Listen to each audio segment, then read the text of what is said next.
আসসালামু আলাইকুম। আজকে হচ্ছে জিপসাম দিয়ে কিছু শোপিস টাইপের বানাবো। এর জন্য আসলে প্রথম থেকেই আমি চেষ্টা করতেছি আপনাদের সব কিছু ক্লিয়ারলি বলার। জিপসামের যে মানে আপনার যে পাউডারটা থাকবে, এটা সবসময় হচ্ছে আপনি একটা এয়ারটাইট ডিব্বাতে রাখবেন, তাহলে হচ্ছে আপনার জিপসামটা দীর্ঘদিন ভালো থাকবে। নয়তো আপনার টেম্পার আউট হয়ে গেলে তখন কিন্তু জিপসাম খুব ভালোভাবে সেট হতে চায় না। আমার এখানে যে জিপসামটা নিয়েছি এটা হচ্ছে এ গ্রেডের একটা জিপসাম।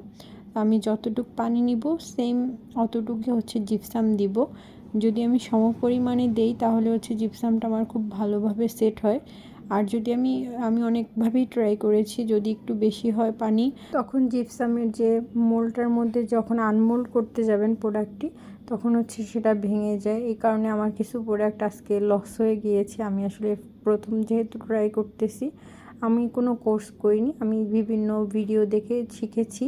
তো ওভাবে করেই আমি কাজ করতে চাচ্ছিলাম, যে নিজে একটু এক্সপেরিমেন্ট করি, দেখি কোনটা করলে কিভাবে করলে ভালো হয়। তো এখানে হচ্ছে আমি সমপরিমাণটাই নিয়েছিলাম, যার কারণে আমার জিপসামগুলো খুব সুন্দরভাবে সেট হয়ে গিয়েছিল। আর লিকুইডটা হচ্ছে আপনি যদি 2:1 রেশিওতে নেন, তখন হচ্ছে লিকুইডটা এত ঘন হয়ে যায় যে আপনি মানে ঢালার আগেই হচ্ছে আপনার ওটা জমতে শুরু করে। প্লাস হচ্ছে ঢালাটা আপনি ইজিলি ঢালতে পারবেন না, ওটা আপনার হাত দিয়ে মানে ফিল করে দিতে হয়। তো এটা আসলে খুবই ঝামেলা।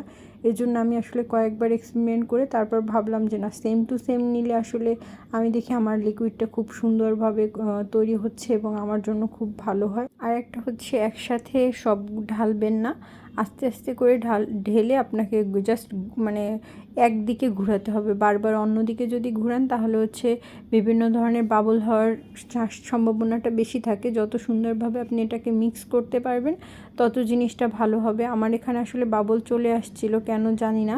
আমি হয়তো এটা আরও এক্সপেরিমেন্ট করে আপনাদেরকে জানাতে পারবো যে কী জন্য আমার এই ভুলটা হয়েছিল। তো আমি আজকে যতটুকু করেছি এভাবে ভাবলাম আপনাদের সাথে শেয়ার করি জিনিসটা, আপনারাও জানেন। দেখেন লিকুইডটা আমার কি সুন্দর পাতলা হয়েছে, যার কারণে আমি ইজিলি ঢালতে পারছি। কিন্তু 2:1 রেশিওতে নিলে এটা কখনোই এভাবে পড়ে না। এটা খুবই ঝামেলা আমার কাছে মনে হয়েছিল তখন।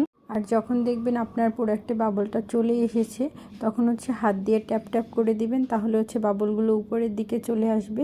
এটা আপনার জন্য খুবই মানে প্রোডাক্টটা স্মুথ থাকবে, দেখতে আসলে ভালো লাগবে।